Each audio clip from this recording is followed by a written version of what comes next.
End ego super ego आपको पूरी तरह क्लियर हो जाएगा। चलो, इस क्वेश्चन का आंसर है, पहला तो है इड। इड तो चाहता है कि जो काम हो रहा है चलने दो। दूसरा है जो उससे कहता है कि दुकानदार से पूछे बिना झटक कर खा ले, वो सॉरी जो उससे कह रहा है कि वो दंड का भागी हो सकता है अगर वो पूछे बिना खाएगा, तो वो है उसका अहम यानी ईगो। और तीसरा जो नैतिकता की बात कर रहा है वो उसका परम अहम है यानी कि सुपर ईगो। इसका आंसर है ये। अब वो कविता सुनो आप। एक इदम है, एक अहम है, एक होता परम अहम, तीनों मिलकर राज करते आदमी पर हम कदम। एक इदम है, एक अहम है, एक होता परम अहम। इड कहे कि मैं जो बोलूं, मैं जो सोचूं वो सही। एक 30 सेकंड के अंदर आपको पूरा इड क्लियर हो जाएगा।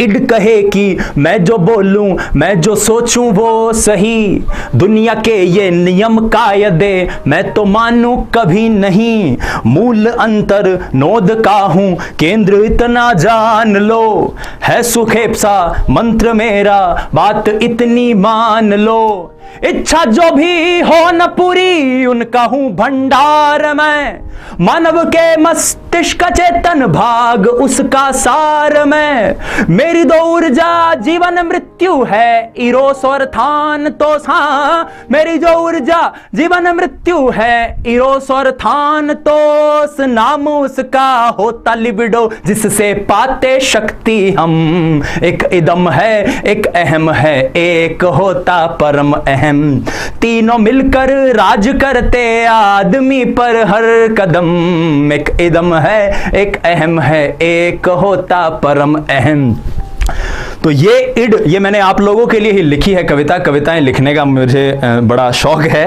अब देखो, अब इसमें इदम के बाद पराअहम का सुनो। अब पराअहम बतलाता नैतिक क्या है और है क्या नहीं, मानव मूल्यों के मुताबिक क्या गलत है क्या सही, अहम संतुलन बनाता इन दोनों के बीच में, अहम सच्चाई समझता इनकी रस्सा खींच में, मन का चेतन भाग अहम है, होता है जो तार्किक, ये विवेकशील है सिद्धांत इसका वास्तविक, मन का चेतन भाग अहम है, होता है जो तार्किक, ये विवेकशील है सिद्धांत इसका वास्तविक, कहते हैं कि अहम इदम का होता विकसित रूप है, हाँ कहते हैं कि अहम इदम का होता विकसित रूप है, संतुलित व्यक्तित्व वो ही जिसका शक्तिशाली अहम। एक इदम है, एक अहम है, एक होता परम अहम, तीनों मिलकर राज करते आदमी पर हर कदम। एक इदम है, एक अहम है, एक होता परम अहम, अहम इदम और परा अहम के बीच बिगड़े संतुलन। अब कुछ समायोजन सुन लो 5 मिनट में, 1 मिनट में कवर। अहम इदम और परा अहम के बीच बिगड़े संतुलन, इंसा फिर न रहता होता कुसमायोजन, परा अहम हो जाए हावी आदमी कुंठित रहे। ध्यान से सुनना, परा अहम अगर हावी हो जाए तो क्या होता है, परा अहम हो जाए हावी आदमी कुंठित रहे, इड अगर बढ़ जाए तो अराजक अनैतिक रहे।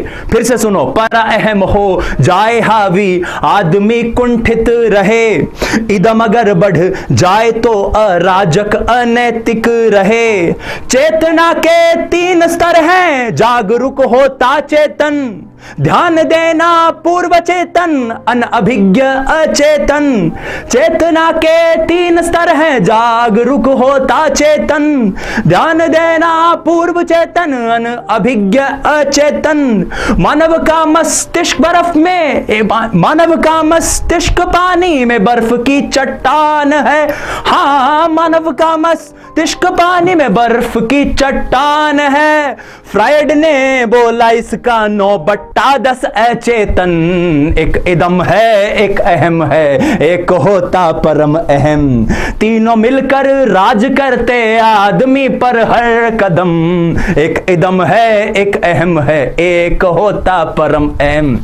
ये कविता आप लोगों के लिए इसीलिए लिखी थी कि कम समय में आप इस गूढ़ फ्रायड के संप्रत्ययों को मात्र 2 से 3 मिनट में पढ़ लें।